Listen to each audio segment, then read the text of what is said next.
Moi, je suis Guillaume Gabriel, je suis formateur chez Réseau Canopé depuis bientôt 10 ans maintenant. Je travaille tout particulièrement sur tout ce qui est question d'inclusion scolaire, les élèves en handicap, situation de handicap. J'ai commencé, avant ça, j'ai travaillé dans la déficience visuelle, dans des services de soins pour déficients visuels. Et puis, je me suis ouvert à toutes les questions d'inclusion depuis que je travaille chez Réseau Canopé. Euh, on va parler ce soir d'identification éducative, l'identification des besoins éducatifs particuliers. On n'est pas nombreux. J'avais prévu cette petite slide, si on était nombreux, cette petite slide de règles à respecter, mais comme on n'est pas nombreux, on va pouvoir en profiter. Ne pas hésiter à intervenir. Je ne sais pas s'ils peuvent activer leur micro en ombre ou pas, lever la main. Levez la main si vous voulez m'interrompre, me poser des questions. Si je vais trop vite, s'il faut revenir sur des termes, voilà, pour essayer de faire vivre un petit peu ce webinaire. Donc, ne pas hésiter à interagir, euh, à poser des questions aussi dans le chat. Moi, je les relirai. Ambre, pardon, fera le relais aussi. Et puis, ne pas hésiter à vous poser des questions parce que peut-être que vous pouvez aussi vous répondre entre vous. Des fois, ça permet aussi d'avoir des échanges entre professionnels et d'avoir des réponses, des idées toutes simples. Donc, ne pas hésiter à intervenir. Voilà, c'est ce que je voulais dire. Dans mes formations, c'est souvent comme ça que ça se passe. J'aime pouvoir répondre aux questions et puis faire des petites apartés. Et là, comme on n'est pas très nombreux, on peut en profiter. Donc voilà pour la petite intro. Pendant 1 heure et demie, on va parler donc de besoins éducatifs particuliers, d'élèves à besoins éducatifs particuliers. Quand on m'a proposé cette formation au Kenya, je me suis posé la question, est-ce que vous avez une connaissance de cette notion de besoins éducatifs particuliers ou est-ce que vous parlez davantage d'élèves handicapés ou en situation de handicap? Donc voilà, donc je vais commencer mon webinaire par un klaxon. Je vais vous demander de vous connecter sur ce klaxon. Je vais mettre le lien dans la conversation. Hop. Je vous laisse un petit peu de temps pour vous connecter avant de changer la page. Il y a le QR code. J'espère que vous êtes sur PC, c'est plus facile. La question, la question que j'aimerais bien vous poser, c'est qu'est-ce qui vous vient à l'esprit quand on vous parle de besoins éducatifs particuliers? En quoi ça vous parle ou pas du tout? Est-ce que ça ne vous parle pas du tout?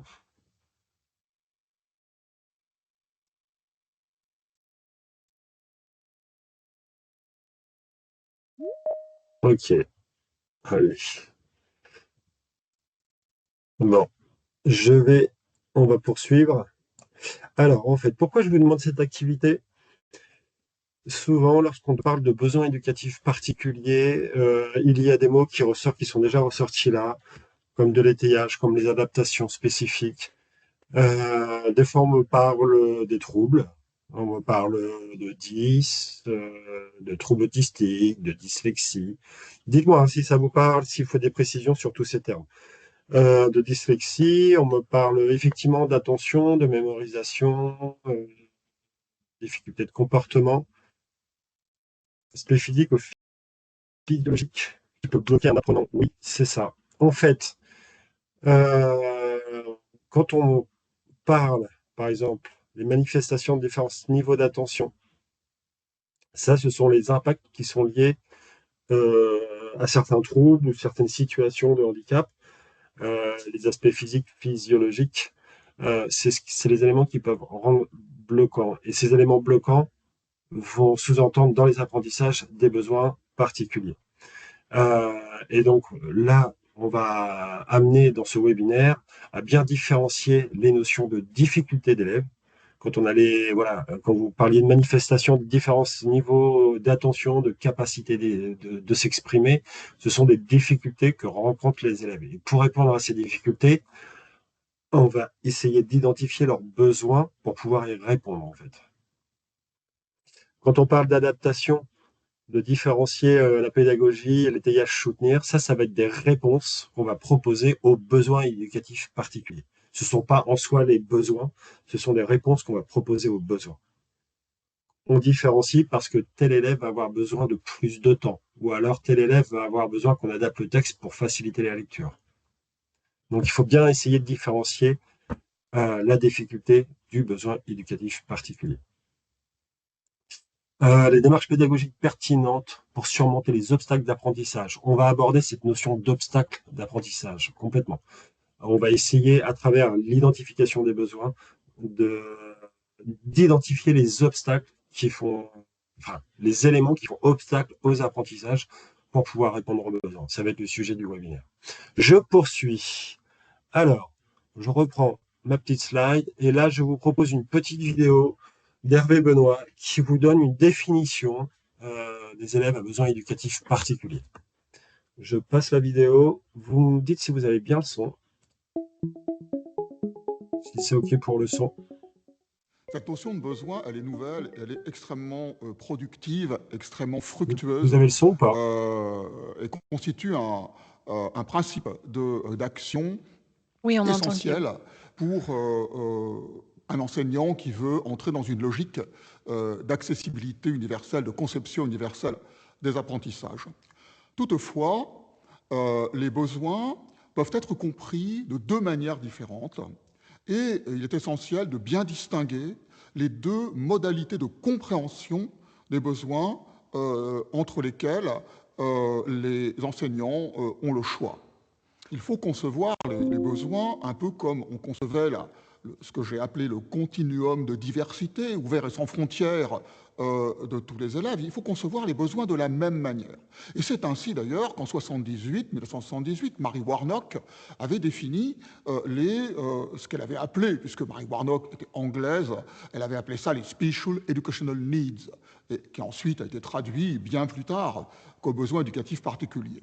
Mary Warnock concevait les besoins comme un continuum de besoins et elle contestait le fait qu'on puisse identifier des catégories de besoins en fonction des types de difficultés ou de troubles présentés par certains types d'élèves. Donc, d'abord, un continuum de besoins. Ensuite, la question, c'est de se demander ce que sont ces besoins et comment on peut les identifier.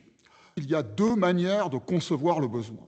La première manière de concevoir le besoin consiste à considérer que certains élèves ont des difficultés liées à des déficits, des troubles, des problèmes particuliers, ça peut même être des problèmes familiaux, et que ces besoins, en quelque sorte, sont la répercussion des troubles, la répercussion de difficultés intrinsèques de ces élèves. Donc, pour répondre à ces besoins, il faudrait compenser la répercussion de ces troubles en répondant individuellement aux besoins de ces élèves. Cette conception, on la qualifie de conception interne des besoins, au sens où ça consiste à attribuer le besoin à l'élève. Et puis, il y a une autre conception des besoins qui est beaucoup plus moderne, qui évidemment est beaucoup plus conforme à l'idée de conception universelle des apprentissages, et qui est l'idée que le besoin apparaît en contexte d'apprentissage. C'est-à-dire que les besoins ne sont pas préalables à l'entrée en apprentissage et au démarrage de l'activité pédagogique, mais que ces besoins, ils vont résulter de l'interaction entre les propositions pédagogiques et didactiques qui vont être faites par l'enseignant et l'élève lui-même. Ainsi, le besoin ne va plus être compris comme répercussion d'un trouble, mais comme réponse à un obstacle rencontré par l'élève dans la situation pédagogique.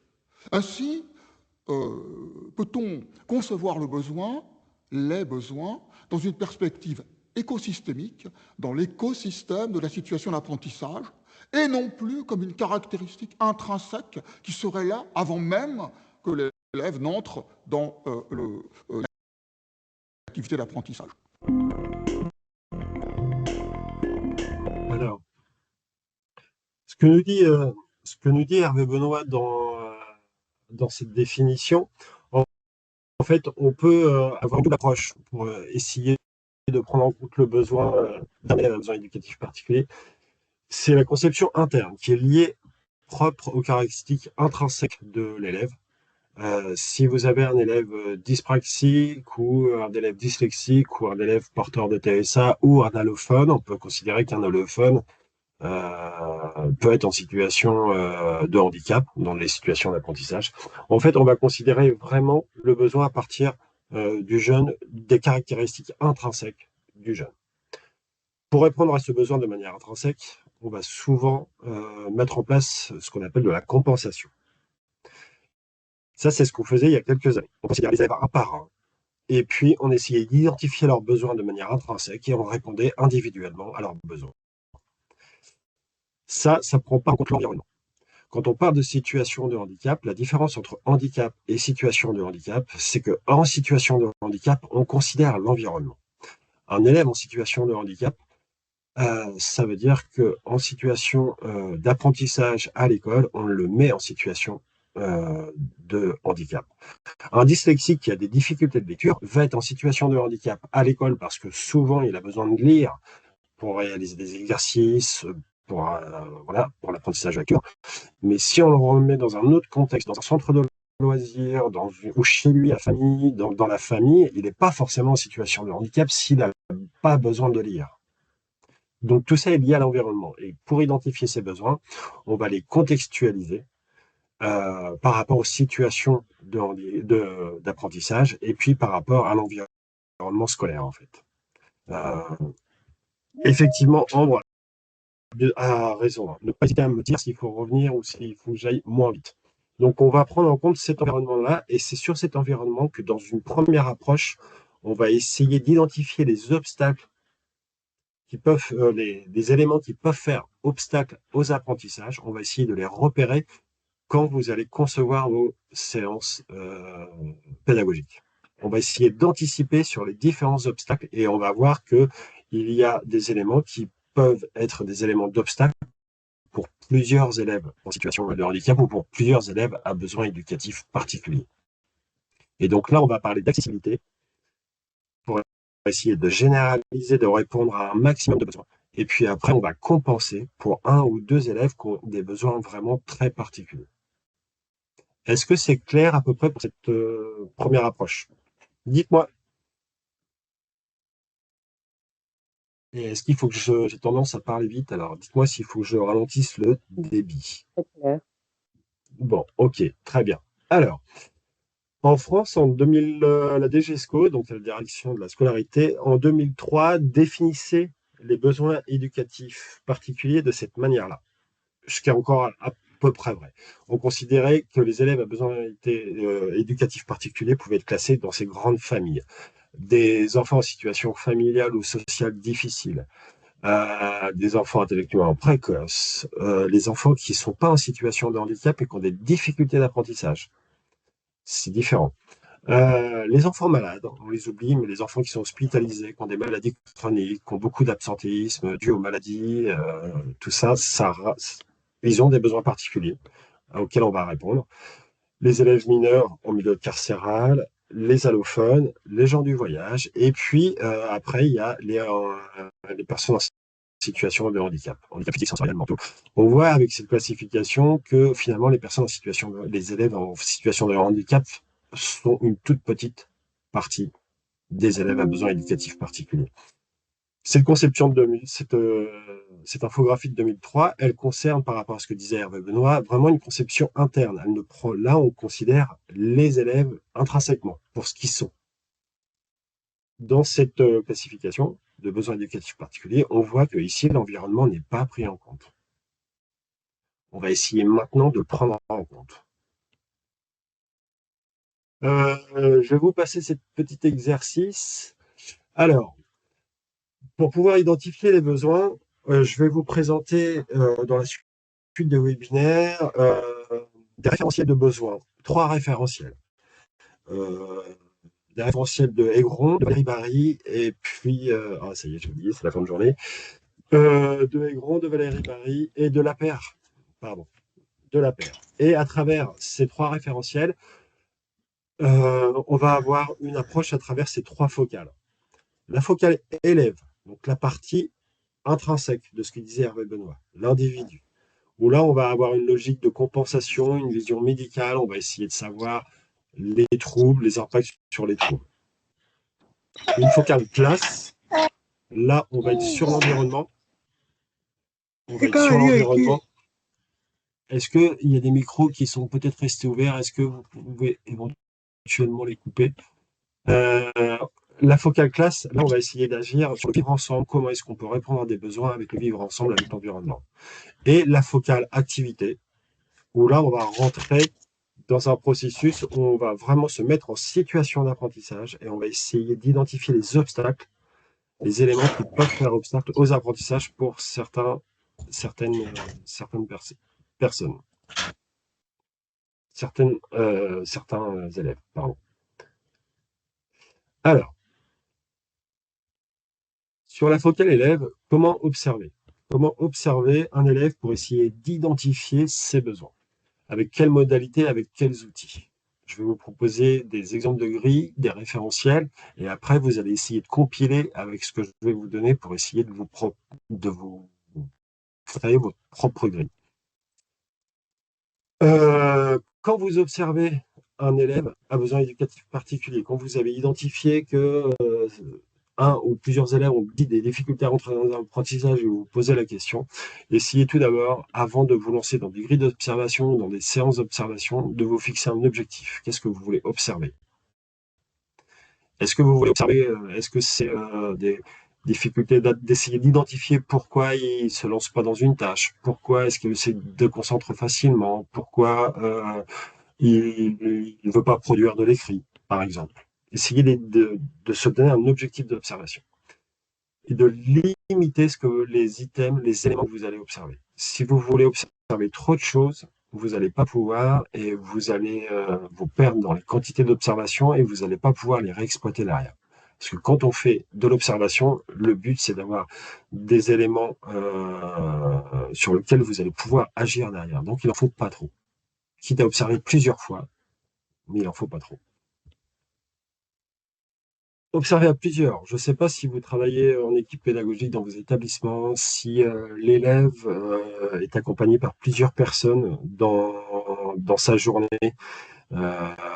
Est-ce qu'il y a des accompagnateurs? Est-ce qu'il a à un moment donné, je ne sais pas, des services de restauration? Est-ce que pendant j'imagine, c'est contextualisé par rapport au système kényan, mais à la cour de récré, est-ce que c'est d'autres enseignants qui surveillent? Est-ce que c'est d'autres personnes qui surveillent? Essayez de croiser les regards à plusieurs. Pourquoi il faut croiser les regards à plusieurs? Pour avoir une confirmation que la difficulté que vous observez, elle est récurrente et elle est bien présente. Qu'elle n'est pas uniquement présente, je ne sais pas, dans un cours de français et que c'est pas cette observation qui est faite dans un cours de français, ben on ne l'observe pas dans un cours de maths ou on ne l'observe pas en sport, par exemple. Pour voir si c'est généralisé. Récupérer, essayer de penser dans vos grilles à des objectifs utilisables et des faits observables, pas d'interprétation. On a tendance à faire ça, à interpréter, mais il faut des faits qui soient objectifs. C'est très important ça. Et puis, il y a des éléments qu'on ne peut pas, des difficultés qu'on ne peut pas observer visuellement, parce que ça relève des fonctions cognitives. Si c'est des problèmes de planification, d'organisation, ça relève des stratégies cognitives des élèves. Et le seul moyen de pouvoir observer ça, c'est de questionner, soit de questionner l'élève, ou soit d'essayer d'analyser ses productions d'écrit. Mais on n'a pas toujours les réponses dans les productions d'écrit. Donc, il y a des moments, si vous voulez, alors on y reviendra après, hein, tout ça, si vous voulez observer ou identifier un besoin qui relève du cognitif, souvent, il faut questionner l'élève sur comment il a fait pour résoudre tel problème, comment il a fait pour produire son écrit, quel raisonnement métacognitif il a utilisé. Il faut le faire parler, en fait, pour savoir où est-ce que ça bloque.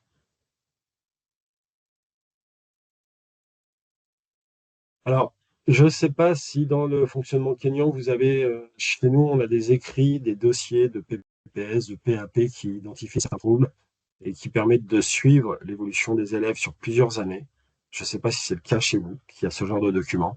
Si vos élèves ils sont pris en charge dans des écoles, tout à l'heure il y avait je crois que c'est Jean-Paul qui disait qu'il y avait des élèves de l'école, des écoliers jusqu'au lycée. Si vous êtes dans des instituts ou dans des écoles où les élèves sont scolarisés sur plusieurs années, ça peut être intéressant de mettre en place des grilles d'observation, des dossiers pour accompagner pendant les années ces mêmes élèves, pour identifier les besoins qui peuvent évoluer dans le temps, parce que les élèves développent des stratégies, donc des fois leurs besoins évoluent dans le temps.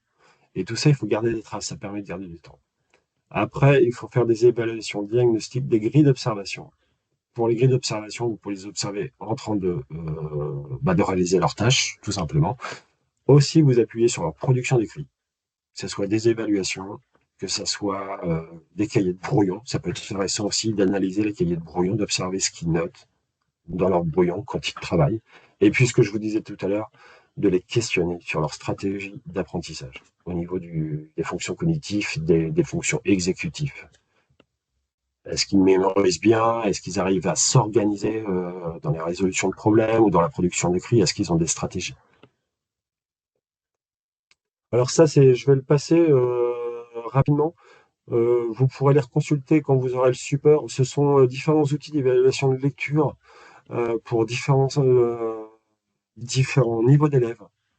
Ça va du CP à des lycées pro, ce genre de choses. Donc, je vais passer rapidement. L'idée, c'est de vous présenter cette ressource. Pourrez la consulter plus tard. Et je ne sais pas si vous connaissez ce site Cap École Inclusif, qui est un site justement où il y a des grilles d'observation. Vous pouvez vous inspirer. Là, on a un exemple, par exemple, sur le langage. Grille d'observation, communication expressive orale. Est-ce que l'élève utilise des phrases avec des expansions? Oui, souvent, non. Donc ça, c'est des faits observables. Est-ce qu'il parle de façon intelligible? Souvent, parfois, rarement. Sur le site, est-ce que vous connaissez ce site? Dites-moi si vous consultez. Peut-être pas. Il est accessible pour tout le monde. Ça s'appelle Cap École Inclusif. Il faudra aller voir dessus. En fait, l'idée de ce site, c'est que on vous propose des grilles d'observation qui peuvent être imprimées. Donc, vous pouvez compléter ces grilles en séance et en fonction des résultats de la grille, on va vous proposer des ressources pour pouvoir répondre à ces besoins. Ça, c'est un premier outil et les grilles qui sont proposées peuvent être inspirantes pour vous. Donc ça peut être un premier outil. Alors, ensuite, 3 modèles d'observation. Je vous disais tout à l'heure, je vais vous proposer 3 modèles. Vous allez voir qu'il y a des différences et puis il y a des éléments qui sont relativement semblables. L'idée de vous proposer ces 3 modèles d'observation, le modèle de Aigron, le modèle de Bonjour à la Paire, le modèle de Valérie Barry, c'est pour que vous ayez un panel assez large d'outils pour que ensuite vous puissiez personnaliser vos grilles et rentrer dans un de ces référentiels ou de les mélanger en fonction de votre contexte, vous, d'enseignement. Alors, on voit que les travaux de la paire, pour essayer d'identifier les besoins, il a 5 grands champs. Il a le fonctionnement sensorimoteur, le fonctionnement psycho-affectif, le fonctionnement socio-affectif, le fonctionnement cognitif général et les relations aux apprentissages. Ces champs, dans les référentiels, on va retrouver différents champs. Et ces champs, en fait, vont vous permettre d'essayer d'aiguiller vos observations. Le fonctionnement sensorimoteur, c'est tout ce qui va être au niveau de l'apraxie et de la perception. Est-ce que l'élève entend bien? Est-ce qu'il voit bien? Est-ce qu'il arrive à, à avoir un geste graphique correct? Ce genre de choses. Le fonctionnement psycho-affectif, c'est au niveau des émotions. Est-ce qu'il gère ses émotions? Est-ce qu'il arrive à avoir, en termes de motivation pour les apprentissages, et ce genre de choses? C'est tout ce qui va être sur le côté sécurisant. Est-ce que l'environnement de la classe est assez sécurisant pour qu'ils se sentent bien pour pouvoir rentrer dans les apprentissages? Le fonctionnement socio-affectif, c'est tout ce qui va être relation aux autres. Est-ce qu'il peut travailler avec ses pairs? Est-ce qu'il s'entend bien avec ses pairs? Est-ce qu'il a envie de travailler pour vous, pour l'enseignant ou pour lui? Ce genre de choses. Le fonctionnement cognitif général, ça va être tout ce qui va être la cognition. Est-ce qu'il il a une mémoire de travail. Je vous donne des exemples comme ça à la volée, hein. Est-ce qu'il a une mémoire de travail efficiente? Est-ce qu'il sait planifier un travail, s'organiser correctement euh, dans les fonctions? Voilà. Est-ce qu'en termes de la flexibilité, il arrive à pouvoir euh, inhiber ses premières intentions, par exemple, en termes de fonction exécutive, pour pouvoir se poser et réfléchir plutôt que de donner des réponses automatisées. Voilà, ce genre de choses. Et puis la relation aux apprentissages. Est-ce que c'est un élève qui ne travaille pas, qui ne s'engage pas dans une tâche parce qu'il n'y aime pas? Est-ce qu'il est capable de s'engager parce qu'il veut faire plaisir à son enseignant? Ou est-ce qu'il s'engage dans les apprentissages parce qu'il a complètement compris à quoi ça va lui servir? Ce genre de choses. Ça, tout ça, c'est des questions, ça peut être des pistes pour répondre. Euh, Si, par exemple, je prends l'exemple d'un élève porteur de troubles autistiques, si vous lui proposez peut-être une activité qui n'est pas du tout dans ses centres d'intérêt, il va peut-être pas du tout rentrer dans l'activité parce que c'est pas dans ses centres d'intérêt, donc ça ne l'intéresse pas. Si vous proposez, je sais pas, la résolution de problème avec une thématique qui l'intéresse, alors là, peut-être qu'il va être capable de s'engager dans cet apprentissage-là parce qu'il va être motivé pour le faire, parce que son centre d'intérêt, ça touche son centre d'intérêt. Donc là, à ce moment-là, il va falloir qu'on différencie les apprentissages. C'est un exemple parmi d'autres. Valérie Barry, elle nous propose 4 champs. Le relationnel, l'instrumental, le culturel et le cognitif. Le relationnel, c'est la relation à soi. On retrouve les mêmes notions que dans Egon. Le relationnel, c'est la relation à soi, la relation aux autres, aux règles de vie, à la loi, et la relation aux apprentissages. Donc vous voyez que Valérie Barry, dans le relationnel, elle regroupe différents champs que Egon, lui, a séparés. Le volet cognitif, les fonctions cognitives, la compréhension, la métacognition, tout ce qui va être capable de mobiliser pour résoudre des problèmes, recherche-action, validation, mobilisation des fonctions exécutives. Le côté instrumental, on va être sur le physiologique et le sensoriel. Est-ce que votre élève, il est en capacité, si par exemple il a trop chaud, ce qui j'imagine peut-être arrive au Kenya, s'il a trop chaud, est-ce qu'il est capable de s'hydrater? Est-ce qu'il est capable de retirer un vêtement ou voilà, de se sentir bien? Il y a des élèves, ils sont physiologiquement incapables, s'ils ont trop chaud ou trop froid, de prendre soin d'eux. Donc là, il faut observer. Et s'il a trop chaud, c'est peut-être ce qui le dérange pour rentrer dans les apprentissages. Au niveau du schéma corporel, est-ce qu'il est bien latéralisé? Est-ce qu'il a pas des problèmes de gauche, droite? Est-ce qu'il a bien identifié tous les termes de vocabulaire, de au-dessus, en dessous, ce genre de choses. Et la conduite motrice, c'est la motricité classique, la motricité fine. Est-ce qu'il a des difficultés de motricité fine, par exemple, pour produire de l'écrit, pour le geste graphique? Dans ce cas-là, il va falloir adapter. Ce qu'on- S'il a, si ça peut poser un obstacle, la production d'écrit dans un apprentissage, on va essayer de répondre à ces difficultés de production d'écrit. Et le culturel, c'est tout ce qui est accès à la culture de votre élève. Si vous parlez d'un sujet auquel il n'est pas du tout acculturé, il va avoir des problèmes de représentation, il ne va pas se représenter les situations ou ce genre de choses, donc ça va être difficile. Et puis, ça va être tous les savoirs académiques. Si vous êtes en mathématiques et que vous lui demandez la résolution d'un problème et qu'il ne connaît pas ces tables d'addition ou de soustraction, parce qu'il a des problèmes de mémorisation, alors peut-être que le fait de ne pas connaître ces tables, ça va l'empêcher à résoudre un problème. En production d'écrit, si un élève je sais pas, a des difficultés pour par exemple, pour conjuguer, ou si c'est un élève qui fait beaucoup de fautes d'orthographe ou de conjugaison, ça peut être émotionnellement bloquant pour lui et donc il va pas se mettre dans la production d'écrit à cause de ça. Alors qu'il pourrait avoir une très belle syntaxe, il pourrait être créatif.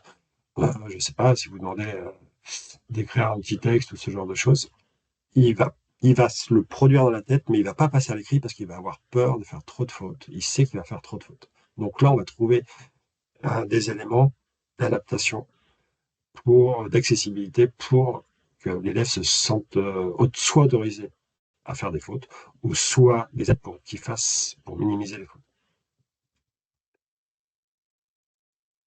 Et le dernier, le sémaphore de Bonjour et la Paire, eux, ils sont sur 4 sphères: affectif, social, instrumental et cognitif. Je ne vais pas revenir sur le social, instrumental et cognitif, ça se ressemble énormément avec ce qu'on a vu au-dessus. Et donc, vous voyez ici qu'on a quatre références, enfin 3 référentiels qui se ressemblent, mais avec des petites différences. Si on compare les 3 modèles, on a dans le modèle Aigron donc, des champs qui vous donnent des pistes d'observation sur le fonctionnement sensorimoteur, sur le psycho-affectif, sur le cognitif général. Je ne vais pas vous relire toute la slide. Chez la paire, on a la sphère cognitive instrumentale, affective et sociale. Et chez Barry, on a le cognitif instrumental, le relationnel et culturel. Vous voyez qu'il y a des différences et il y a des ressemblances. Donc, à vous de compiler avec ça. Il y aura d'autres ressources. Hein. Le modèle le référentiel de Valérie Barry, par exemple, il fait 40 pages avec exactement des compétences listées une par une. Il ne s'agit pas de consulter les 40 pages pour tous les analyser, mais vous allez pouvoir aller piocher dedans pour essayer d'identifier des éléments précis quand vous allez dans la recherche. Je reviens sur le Bonjour et la paire. Le Bonjour et la paire, il propose un modèle de grille d'observation de ce type-là, ce qu'on appelle les sémaphores. Donc là, on est dans le domaine cognitif de la paire, et vous voyez que dans le domaine, il a plusieurs sous-domaines. Compréhension, réflexion, observation, analyse, l'attention, la coordination motrice, l'imagination, la création, l'autonomie, le langage. Et en fait, dans cette grille, on va compléter la cible en partant du 1 au 5, sachant que le 1, c'est très peu de compétences et le 5, c'est quasiment des compétences. Et ces compétences-là, vous allez vous pouvoir les définir. Là, on a un exemple. Par exemple, si je prends l'attention, le niveau 1, c'est ne peut fixer son attention sur quoi que ce soit. Ça, c'est un fait d'observation dans une grille d'observation. Le niveau 2, c'est fixe son attention dans des laps de temps très limités sur des tâches choisies. Le niveau 3, c'est fixe son attention sur un temps moyen uniquement sur des tâches qui l'intéressent. Donc là, quand vous observez ça, fixe son attention sur un temps moyen uniquement sur des tâches qui l'intéressent, vous pouvez vous poser la question. Est-ce que c'est parce que la tâche l'intéresse qui se met dedans? Donc, dans ce cas-là, on va essayer de changer la thématique de la tâche. Est-ce que son attention, il a un trouble? Est-ce que c'est vraiment un trouble de l'attention et que, quoi qu'il arrive, il ne pourra pas se concentrer longtemps, avoir de l'attention longtemps? Ou est-ce que, si son attention elle est limitée dans le temps, c'est juste parce que la tâche est intéressante ou pas? Donc, c'est ce genre d'éléments très objectifs, très pointus qu'il faut mettre dans les grilles. Alors là, ce sont des exemples. Ça sera à vous, dans votre contexte, de recréer ces grilles-là. Pourquoi je vous présente cette grille-là aussi? Parce que tout à l'heure, je vous disais que c'est intéressant de pouvoir observer à plusieurs pour confirmer. L'avantage de cette grille-là, compléter avec un tableau comme ça, n'importe qui peut la compléter. Parce que ce sont des faits observables et donc il n'y a pas besoin d'interprétation. Donc là, vous pouvez partager cette grille d'observation à plusieurs. Ça, c'est assez important. Est-ce que vous avez des questions? Dites-moi, je vous laisse un petit temps avant de poursuivre. Est-ce que vous avez besoin de précision?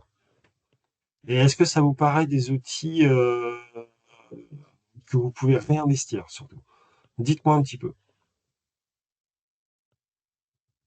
Oui, merci Guillaume. J'aimerais bien savoir, vous voyez, est-ce que ce sont les outils bien pertinents? Le problème, ce serait pour un enseignant non expert de statistiques, comment les analyser, ces données? Ce serait la question que je... Comment analyser ces données? Ces données, Euh, oui, merci. Vous vous posez la question, une fois que j'ai complété la grille, qu'est-ce que j'en fais? Une fois que j'ai observé les difficultés, qu'est-ce que je fais pour répondre à ces besoins? Non, non, pour faire cette analyse, qui a besoin pour avoir, après avoir observé Oui, les données là, si par exemple avec la grille de et Bonjour quoi? et le Père, Oui. comment est-ce que vous allez les Alors, synthétiser, une fois que vous avez complété cette grille-là, vous savez que, en fait, quand vous avez observé, par exemple, là, vous savez, par exemple, vous allez en déduire qu'il a des compétences langagières, parce Mhm. il a un bon niveau de langage. Il est assez Mhm. autonome, par contre, il a un problème de mémorisation. Enfin, on a vu à plusieurs, on a constaté que visiblement, il a un problème de mémorisation. Donc là, on va essayer d'agir, de compenser ce problème de mémorisation. Comment compenser ce problème de mémorisation? Soit avec des outils, des aides-mémoire ou ce genre de choses, soit en lui rappelant, alors dans la mémorisation, il peut y avoir plein de choses, soit en réduisant les éléments à mémoriser, ou en faisant des activités particulières de mémorisation, tout en réduisant des quantités de mémorisation, par exemple. Lorsqu'on a je sais pas moi, lorsque en anglais on a des verbes irréguliers à apprendre, ou voilà, plutôt que d'en apprendre 10 d'un coup, on va lui demander d'en apprendre 3 d'un coup. Puis on va y aller comme ça, petit à petit. Et si vraiment il a ces troubles de mémorisation, alors on va lui proposer la liste des verbes irréguliers quand il va faire son activité. D'accord, c'est bon. Je vais y revenir Merci. après, parce qu'en fait ça va vous aider à, tout à l'heure, quand on va utiliser la cible d'Hervé Benoît dans les apprentissages, on va parler d'obstacles et comment éviter les obstacles. Et cette grille-là vous permet d'identifier les obstacles en fait qu'il pourrait D'accord, rencontrer. Et après, on c'est va voir bon. comment on peut essayer d'y remédier. Bon, j'ai bien compris. Merci. Alors, donc, vous observez votre grille, vous allez émettre des hypothèses sur l'interprétation, des hypothèses et des interprétations sur les difficultés observées. Et donc, à partir de là, on commence à repérer des besoins, mais tout ça, il ne faut pas hésiter, ça va être de l'expérimentation, hein. Il faut être honnête, vous n'allez pas toujours. Des fois, vous allez trouver la solution très rapidement, puis des fois, vous allez être obligé de tâtonner plusieurs fois, parce que ça va pas résoudre le problème, parce que des fois, c'est difficile de trouver sur certains élèves vraiment ce qui fait obstacle. Donc là, on était sur une focale élève. Là, on s'appuie sur la classe. Dans la classe, vous allez avoir cette notion de besoin partagé. Pour l'instant, on a encore parlé de besoins particuliers. On était centré sur un élève. J'y reviendrai après avec la cible d'Hervé Benoît. Mais là, je vais vous parler de besoins particuliers. Les besoins particuliers, c'est lié à l'accessibilité des apprentissages qu'on peut faire, ou à l'accessibilité pédagogique, on va dire. Euh, cette notion de besoin partagé, c'est que dans votre classe, vous avez un panel d'élèves. Vous allez retrouver les mêmes besoins pour plusieurs élèves, qu'ils soient allophones, TSA, dyslexiques, dysphasiques. Vous allez retrouver les mêmes besoins. Si par exemple, si vous avez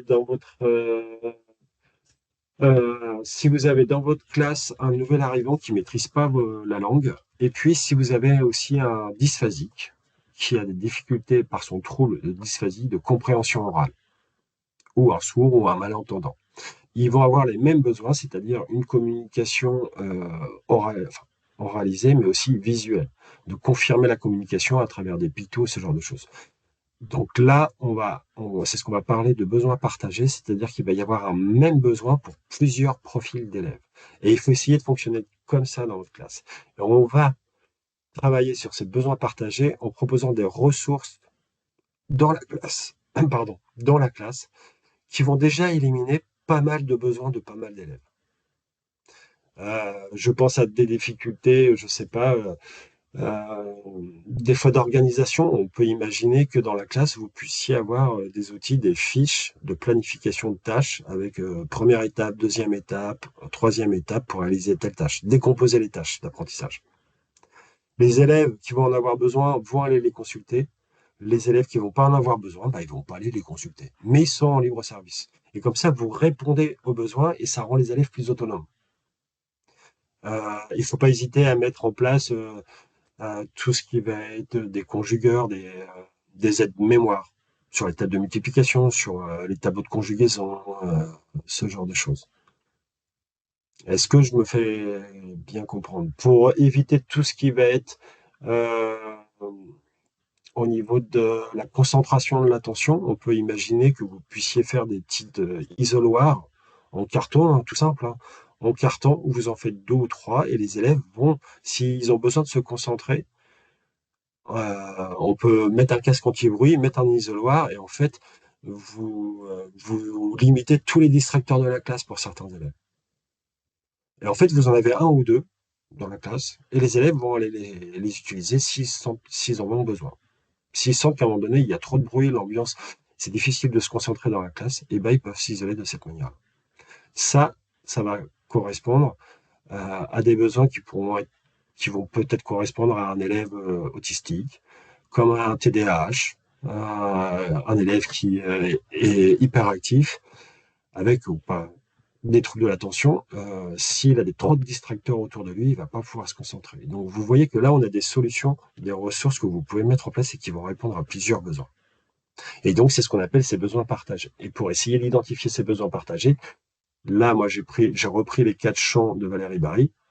Il faut essayer de les penser dans la classe. Qu'est-ce que, sur le terme de relationnel, je vais pouvoir apporter dans ma classe? Comment les élèves vont pouvoir se sentir bien dans ma classe? S'il y a des difficultés de relationnel entre les élèves, il faut essayer de les éclaircir, il faut essayer de s'en sortir. Sur le champ instrumental, c'est ce que je vous disais avec mes exemples, par exemple. Donc, il faut essayer, à travers ces 4 champs, d'essayer de faire une analyse de votre classe et de dire quels besoins, de manière générale, je vais déjà pouvoir répondre en mettant en place des outils qui sont à disponibilité des élèves et qui sont là tout le temps, en fait. Déjà, vous allez réduire plein, plein de besoins.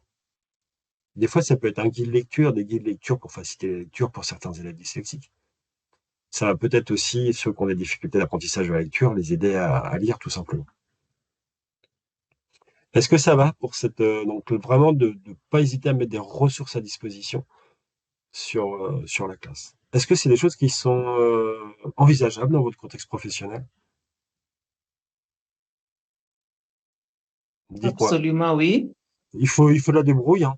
Il n'y a pas besoin de toujours de gros moyens. Si vous en avez, tant mieux, mais des fois, c'est du bon sens aussi, hein. Et pour ça, il faut vraiment observer ce qui se passe dans la classe et dire, ah tiens, j'ai observé ça pour un élève. Et vous allez vous le dire, ah, j'ai observé ça pour un élève. Ah, mais ça pourrait servir aussi pour tel autre élève. Et à partir de là, dès que vous avez ce genre de choses, vous pouvez, ah, il faut mettre ça en place dans la classe.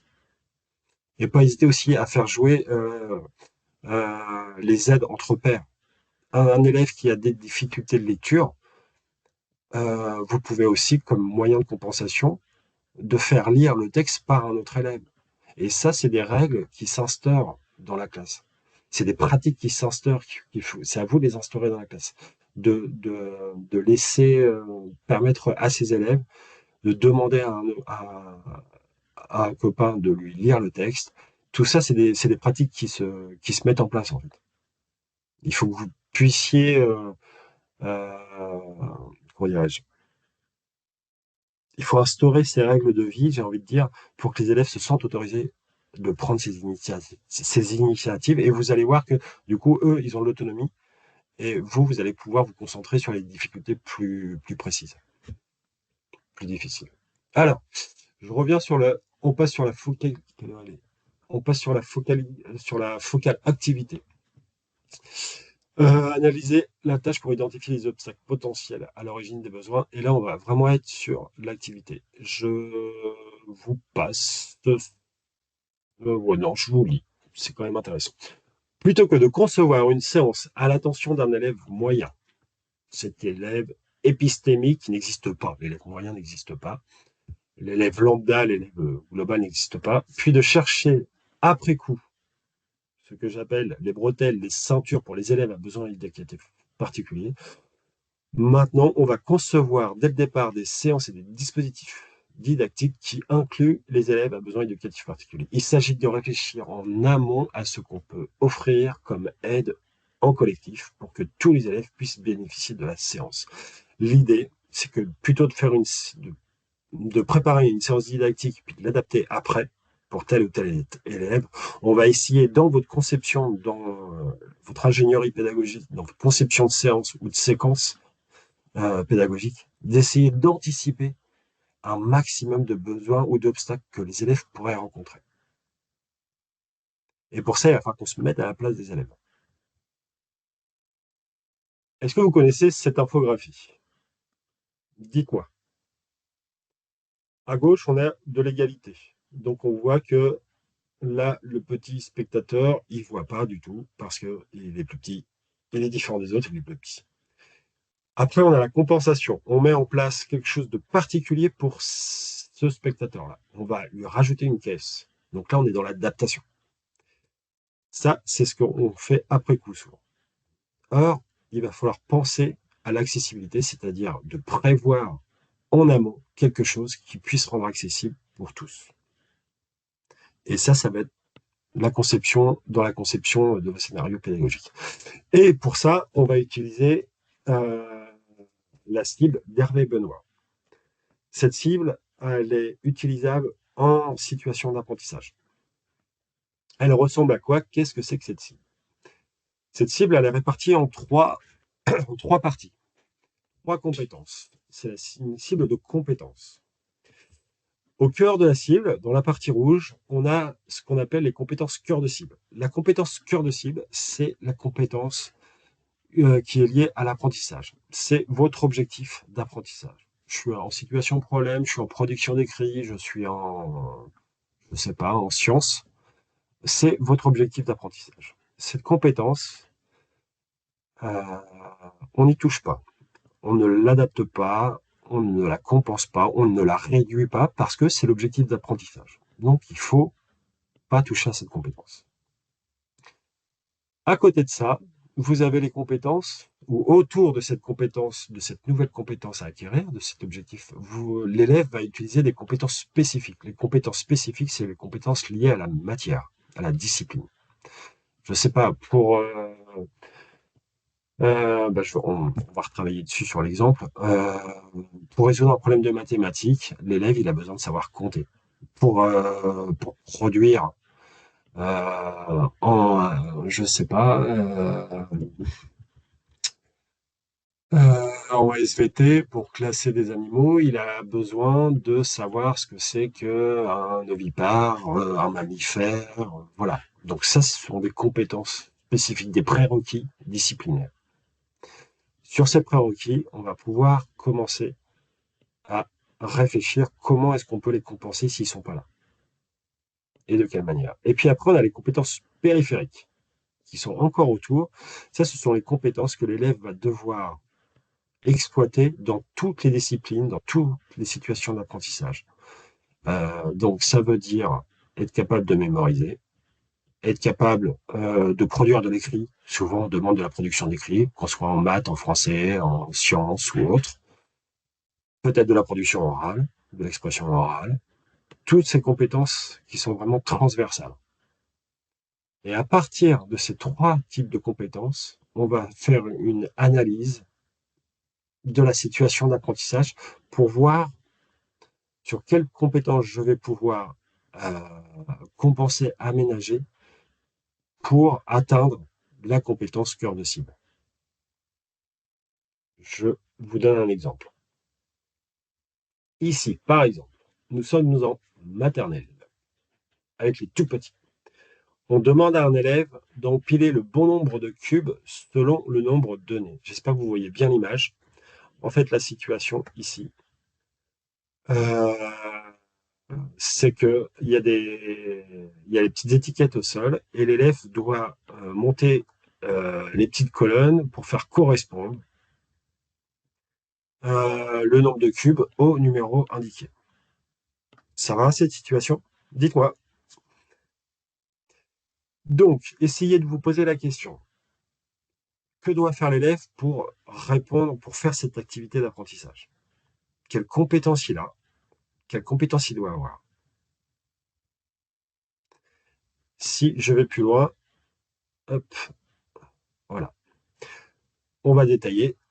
La compétence cœur de cible, l'objectif d'apprentissage, c'est associer à un nombre écrit la quantité d'objets correspondante. Il a besoin compétences spécifiques en mathématiques. Cet élève qui est en grande section ou moyenne section, il doit être capable de dénombrer une quantité d'objets. Et pour faire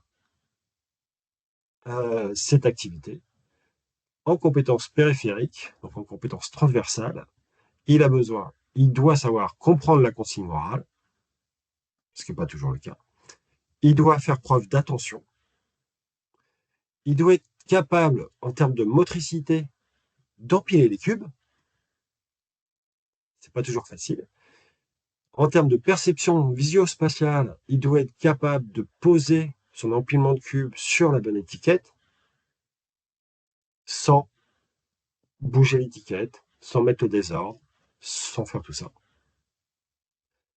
Et puis, il doit être capable d'exploiter sa mémoire de travail pour résoudre son problème. Et en fait, certains élèves, typiquement, compréhension de consigne orale, si vous êtes avec un élève allophone, il ne va pas savoir, il ne va pas vous comprendre.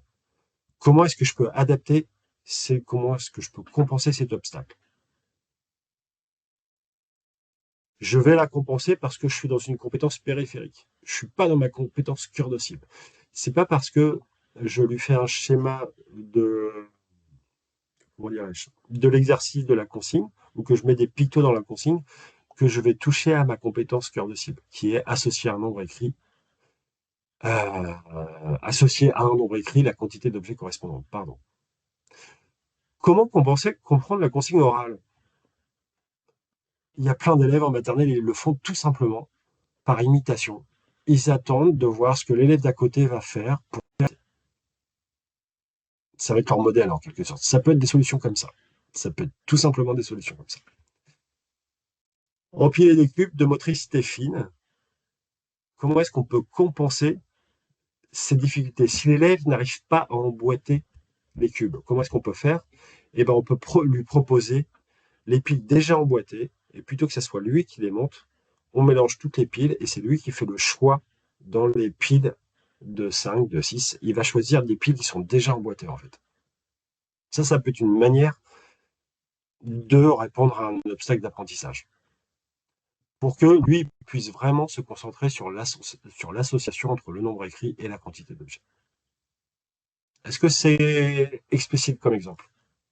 Est-ce que vous arrivez à vous projeter dans votre contexte professionnel avec un exemple comme ça?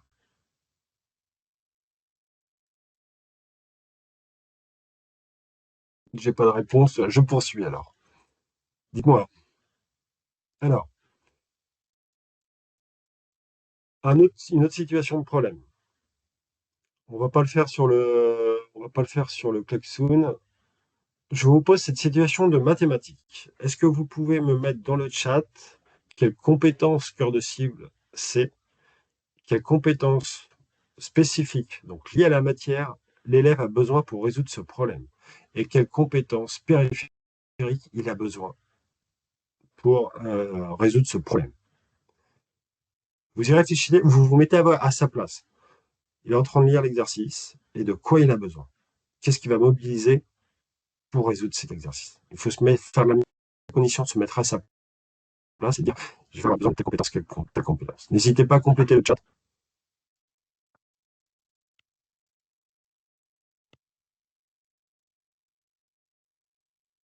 Sinon, je vous donne la réponse, si vous préférez. Dites-moi.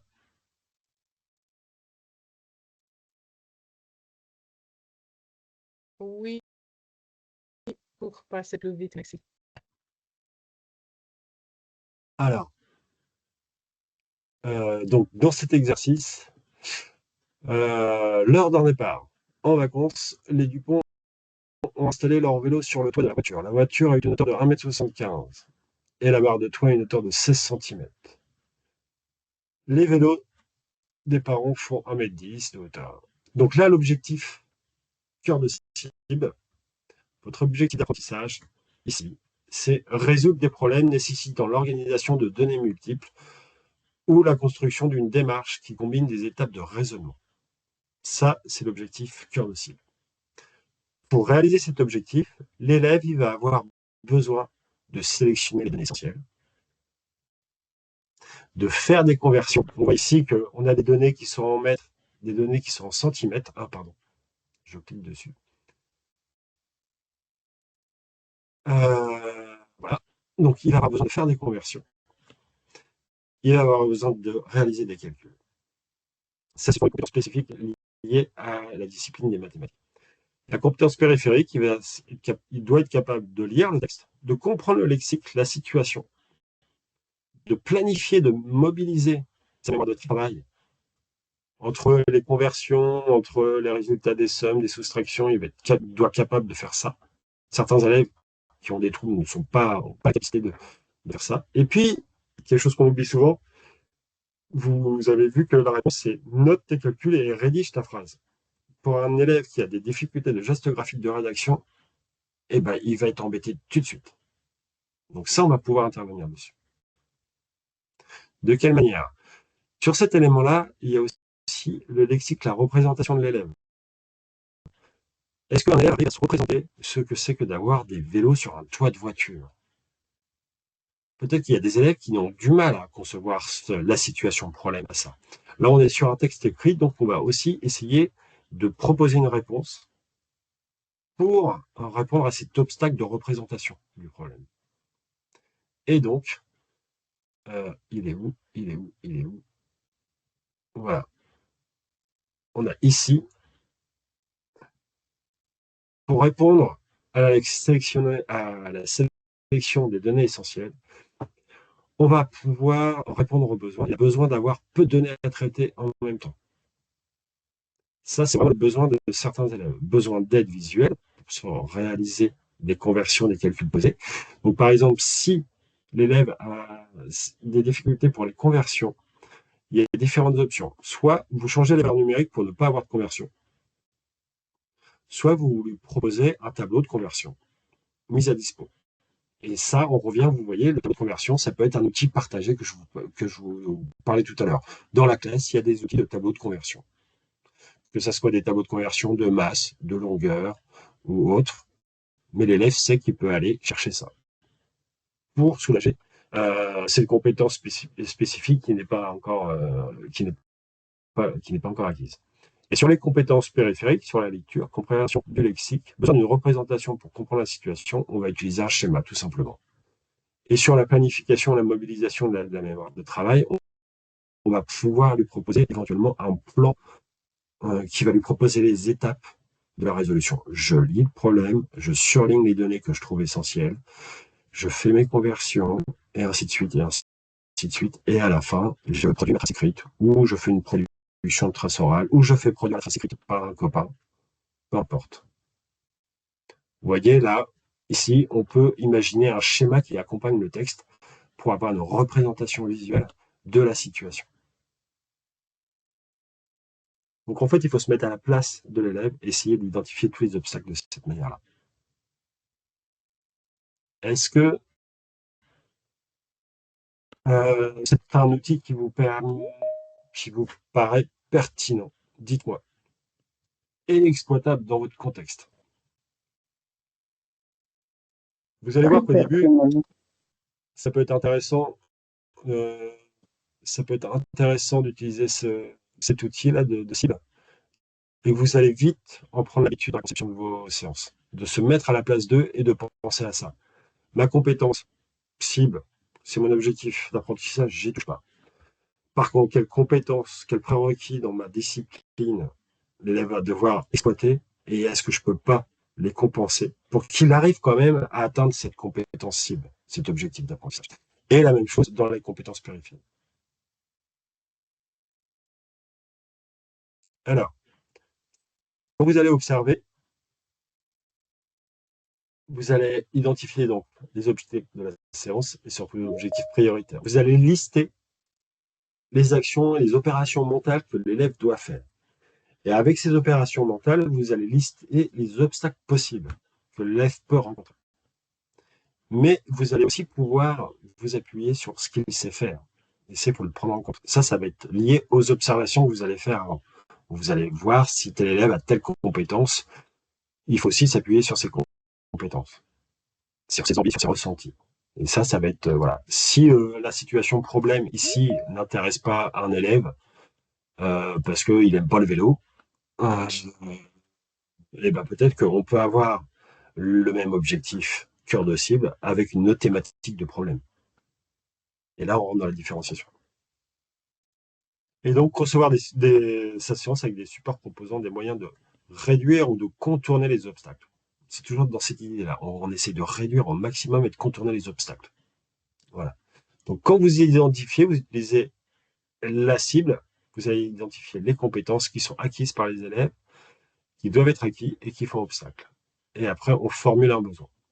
quand vous allez formuler un besoin, il faut toujours qu'il soit formulé dans un contexte. Un élève ne va pas avoir le même besoin, qu'il soit en situation de résolution de problèmes en mathématiques, qu'il soit en cours de français ou qu'il soit dans une séance d'EPS, de sport.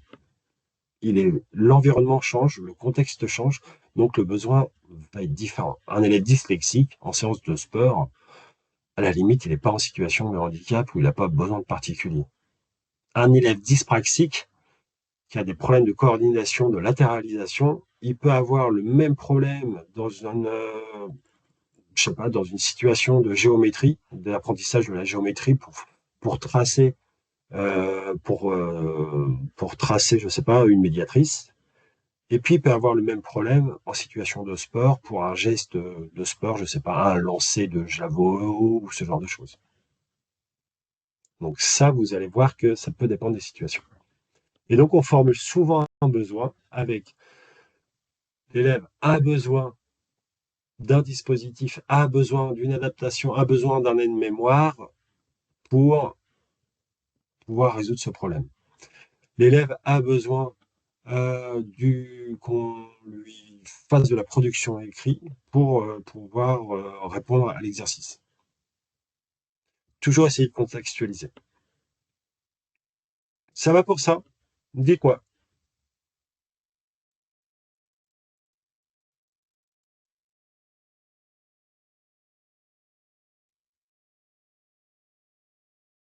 Est-ce que vous avez... est-ce que vous travaillez en équipe?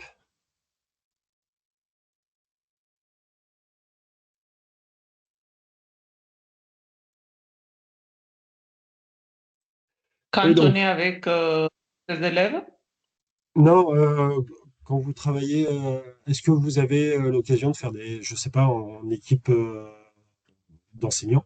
Est-ce que des fois, dans un établissement, vous faites des points sur tel élève ou telle classe, entre différentes matières, différentes disciplines, entre collègues? oui. Je vous parle de ça parce qu'après, ça concerne vraiment la collaboration dans l'observation avec ce que proposait Gron, et je trouve que c'est intéressant, mais c'est si vous travaillez en équipe. Euh, ouais, ok.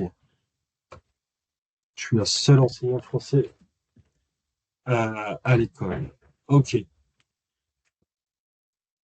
Donc, bah, je vais quand même vous présenter, on ne sait jamais. Je reviens quand même sur l'identification, formuler le besoin. Il faut vraiment s'appuyer à ça. Quand vous avez identifié les besoins, la première chose, c'est l'accessibilisation. Accessibiliser son enseignant grâce à la conception universelle des apprentissages. C'est ce que je vous disais au niveau des besoins partagés. L'idée, c'est de proposer plusieurs solutions, plusieurs aides et plusieurs modalités de réponse aux élèves. Des réponses par écrit, des réponses audio, à l'oral. Si un élève est dyspraxique, il ne peut pas faire une production d'écrit, peut-être que la dictée à l'adulte, ça peut aller, peut-être qu'il peut aussi avoir une évaluation à l'oral. Donc, essayer de proposer différentes modalités. C'est ce qui est abordé dans cette conception universelle des apprentissages. Je ne sais pas si vous avez parlé de cette notion, conception universelle, mais l'idée, c'est de proposer plusieurs représentations. On l'a vu tout à l'heure, on a commencé à le voir avec la situation problème, où on avait une représentation, il n'y avait que du texte, et puis on avait une représentation avec le texte et puis le schéma qui permettait d'avoir une représentation visuelle de la situation problème. Proposer plusieurs moyens d'expression et d'action. Donc ça peut être par de la manipulation, ça peut être du calcul, ça peut être de l'écrit, ça peut être... Voilà. Et puis plusieurs moyens d'engagement. Les moyens d'engagement, c'est de proposer ce que je disais sur la situation problème, par exemple, de proposer une autre thématique que l'histoire des vélos sur le toit de la voiture pour essayer de motiver et d'engager les élèves. Et l'engagement, ça peut être sur l'origine des situations d'apprentissage, mais aussi sur les productions qu'on leur demande. On peut travailler par projet, avec différents projets, et ça peut être intéressant en termes pour certains élèves. Et puis, une fois que vous avez pensé ça, cette accessibilité universelle, elle ne va pas résoudre tous les problèmes.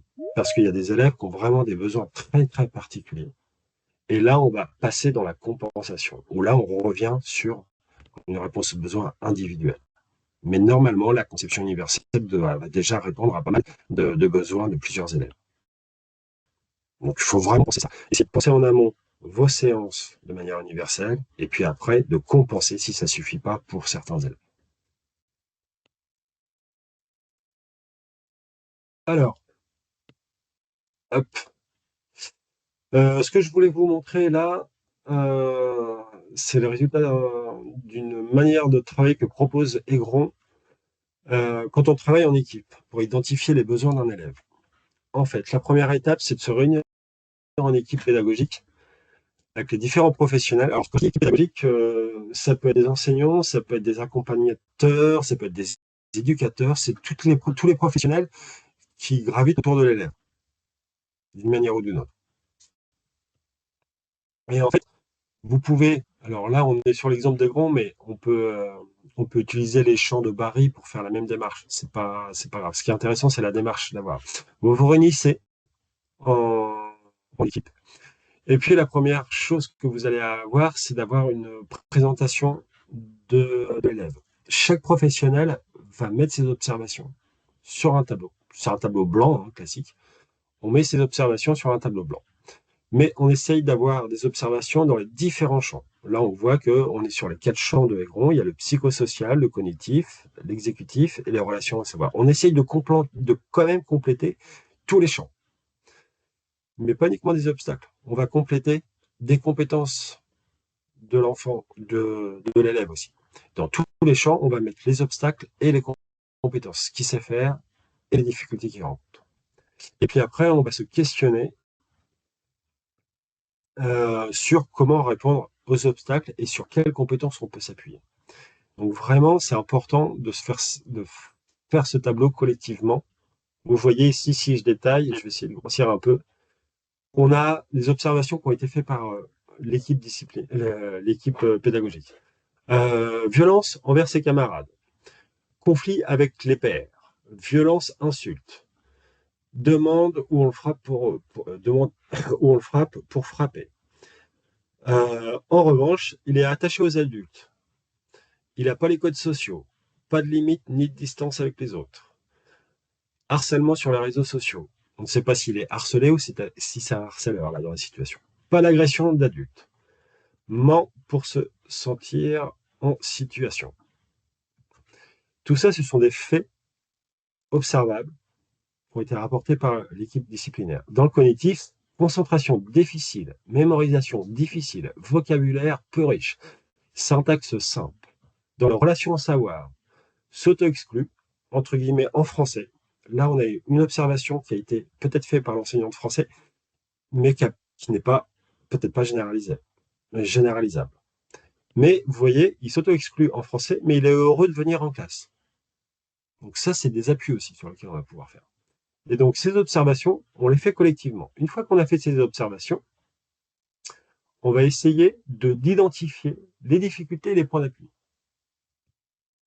Et donc, vous voyez que très simplement, on sélectionne ce qui relève des points d'appui et ce qui relève des difficultés. Alors, les difficultés, violence envers les camarades, il n'a pas les codes sociaux, concentration difficile, mémorisation difficile. Donc là, on relève les difficultés, mais on relève aussi les points d'appui.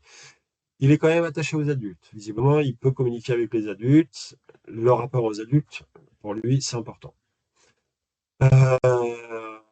Participation à l'oral, il donne des réponses sensées.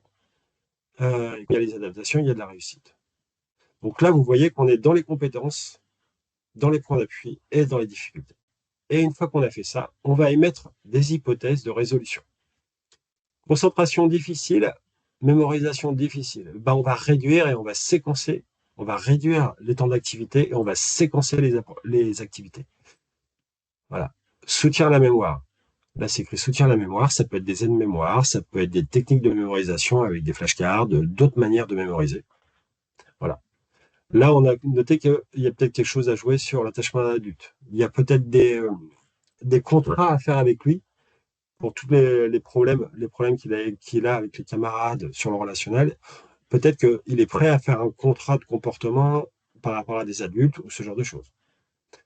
Il va falloir qu'il connaisse les codes. Donc là, il va y avoir peut-être un travail spécifique à amener sur les règles de vie, les règles de l'établissement ou de la classe, et ainsi de suite. Voilà. Vocabulaire peu riche, oralisation des consignes.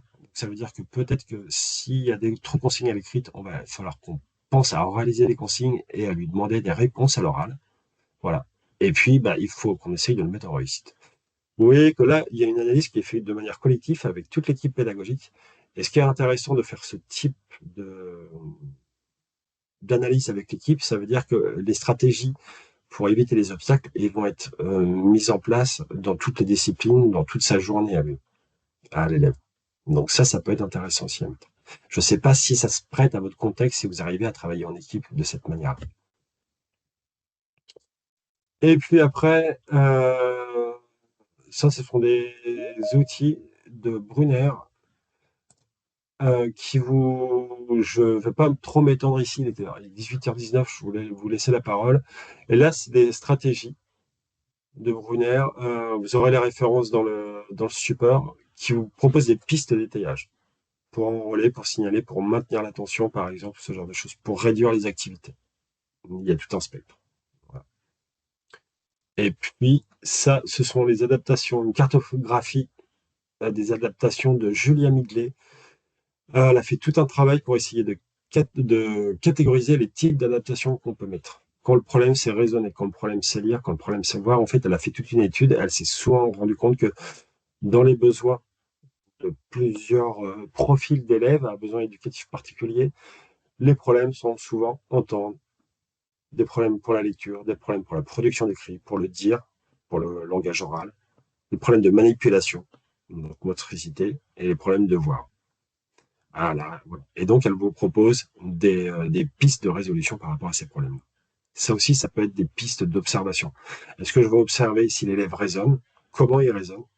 Donc là, on est dans la métacognition sur les troubles cognitifs. Est-ce que c'est parce qu'il ne voit pas?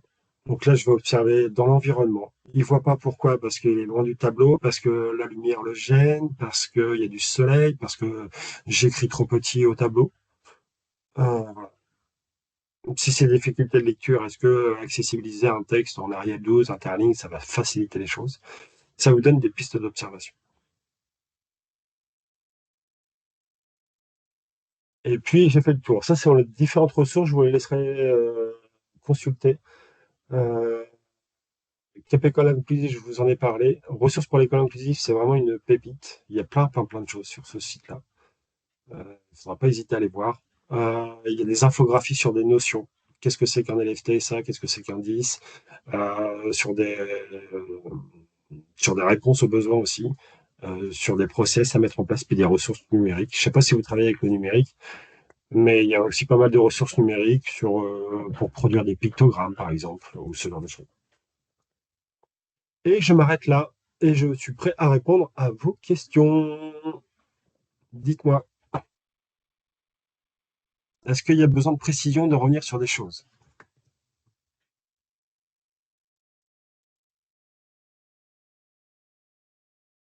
Est-ce que vous avez des questions?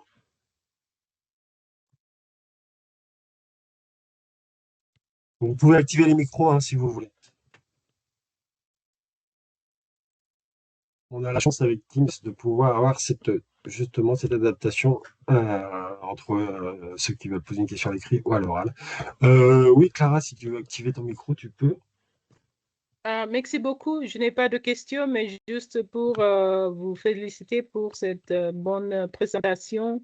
On a bien profité parce que d'abord, on est toujours dans l'ère de l'inclusivité dans l'éducation. Ici au Kenya, on a commencé à voir, auparavant, on n'avait que des élèves ou des écoliers avec des besoins particuliers dans les écoles particulières. Ces jours-ci, on a commencé à voir tous les écoliers, tous les élèves dans la même école. Et donc, maintenant, je vois le ministère de l'Éducation kényan qui commence à former des enseignants à l'école primaire. Et auparavant, ce n'était pas comme ça parce que il y avait des écoles particulières pour les Ouais. élèves en handicap. Et donc, maintenant, C'est plutôt. c'est important pour tous les enseignants à savoir comment répondre aux besoins de tous les élèves. Et donc, Alors, ça nous aide beaucoup parce que ça nous donne aussi l'occasion j'ai- de mettre en œuvre ce qu'on a appris. Merci. moi, j'aurais une question. Est-ce que vous savez, vous connaissez... Ah, Margaret, je te donne la parole si tu as une question.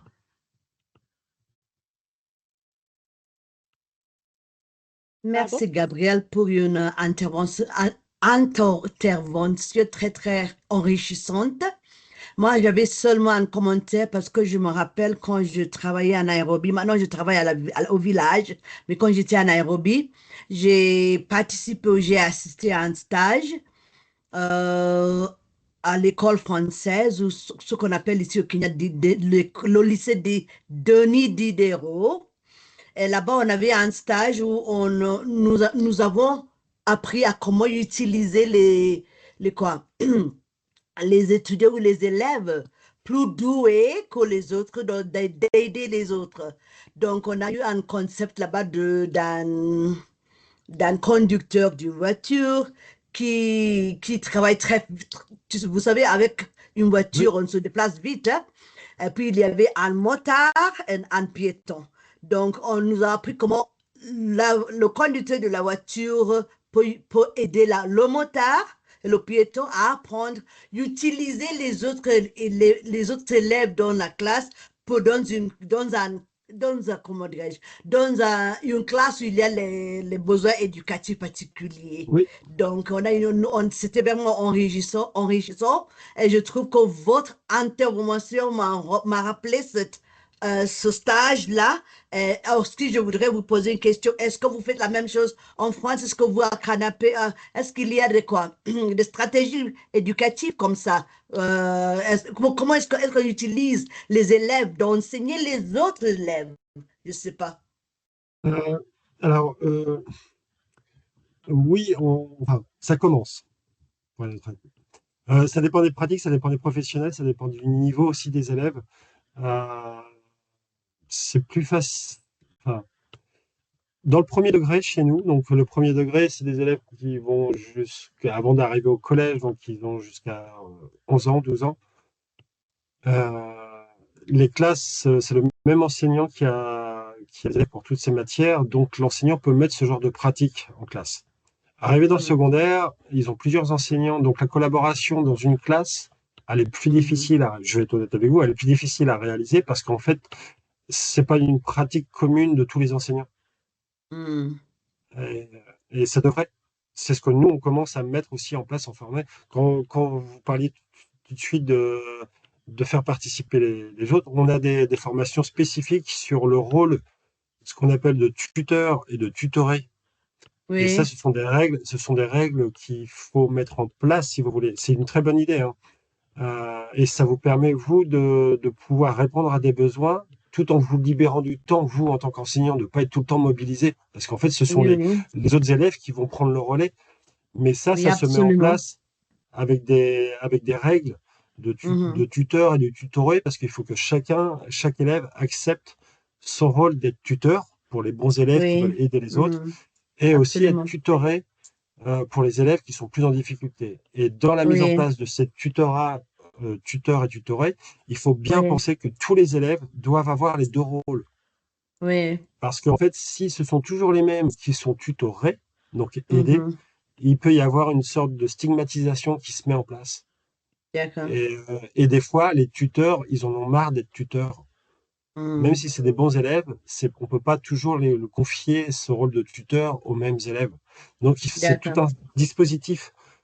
Sur Canotech, je ne sais pas si on vous a présenté notre site de Canotech, mais il doit y avoir des webinaires ou sur cette pratique pédagogique qui consiste à mettre en place des tuteurs et des tutorés. Oui, Si ça vous intéresse, mais pour moi, c'est une très bonne solution et ça permet vraiment de faire vivre cette notion d'inclusion au cœur des classes. Et oui, en termes de citoyenneté, ça permet oui, aussi du vivre ensemble, de créer un vrai vivre ensemble dans un groupe classe. oui. Peut-être vous pouvez concevoir un autre webinaire, peut-être sur ce sujet-là. J'ai déjà des collègues qui doivent en faire là-dessus. Ah Mais bon, ça pourrait très être une bien. piste. J'en parlerai à Ambre. J'en parlerai à Oh, Ambre. s'il vous plaît. Ouais, Merci. tout à fait. Merci Tout à bien. fait. Sinon, Je note. c'était vraiment top, hein, l'intervention, votre intervention était vraiment super. Merci. Bah, j'espère que ça se prête à votre contexte, que voilà, au niveau du Kenya, j'ai du mal à me représenter comment fonctionne le système kényan. J'espère que j'ai pas trop été déconnecté de votre système et de vos pratiques. Et merci, merci, Gabriel. Bah, de rien. C'est avec plaisir. Oui, maman. Je sais pas. Ah, c'est peut-être Margaret, je ne sais pas. Oui. Ok, c'est moi. Euh, pour moi, je voulais juste dire merci parce que on est dans un moment ici au Kenya où on a des étudiants d'un autre niveau qui qui viennent de nous rejoindre à l'école qu'on appelle ici à l'école secondaire. Et on a dans la même classe les étudiants qui avaient appris le français et les étudiants qui n'avaient jamais entendu rien en français. Alors, c'était un bon présentation très précise à ce moment-là où on a ces étudiants-là parce que le système éducatif kenyan OK. Le système éducatif kenyan a ce organisation où il y a des étudiants qui sont capables d'apprendre le français, ok, pas capables, qui ont des profs de français et qui n'ont pas des profs de français, qui n'ont jamais appris Mmh. rien. Et puis, il y a les autres qui ont un peu 2 ans, 3 ans d'apprendre le français. Ah, ça On coupe pas mal. les dire de partir. Donc, c'était une Ouais, présentation très, très utile. ok. Pour moi, c'était très Peut-on- utile parce que je suis dans une classe comme ça. Juste Tu une petite m'entends? question. Oui, oui, mais il y a des petites micro-coupures. Mais oui, je t'entends.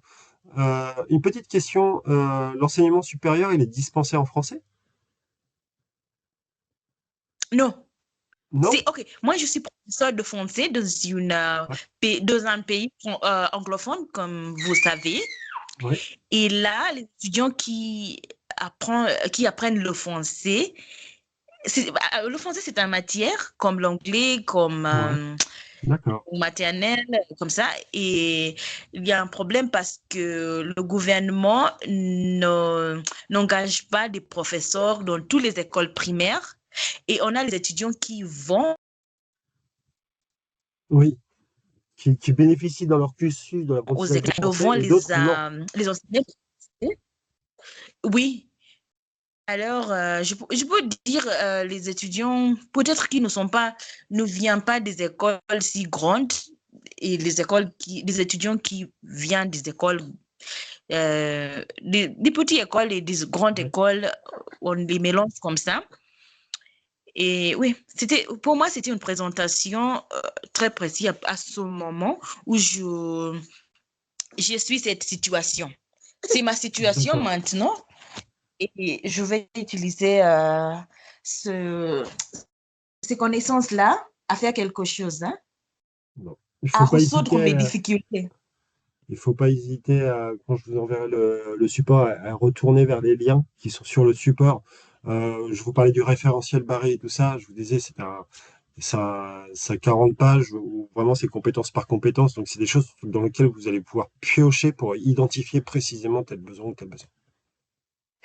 Guillaume, pour répondre à votre question, si on apprend le français à au niveau supérieur, oui, c'est Oui, en français, mais ça dépend. Si on fait le FOSS, français sur objectif spécifique, ou FLE, ouais, français langue étrangère. Pour français langue étrangère, on apprend les concepts même comme la sémantique, la lexicologie, la morphologie, là. Donc, on a les cours en français. Mais pour d'accord. le FOSS, on utilise tous les deux, soit l'anglais, soit le français. Mais pour le FLE, on essaie, parce qu'on forme les futurs profs, on essaie d'avoir les cours totalement en français. Oui. Ouais, d'accord. Ok, merci pour cette précision. Est-ce que vous avez d'autres questions? Je vois qu'il y a encore 2 mains levées.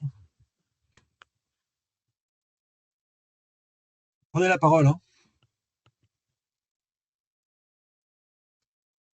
Est-ce qu'il y a des questions dans le chat?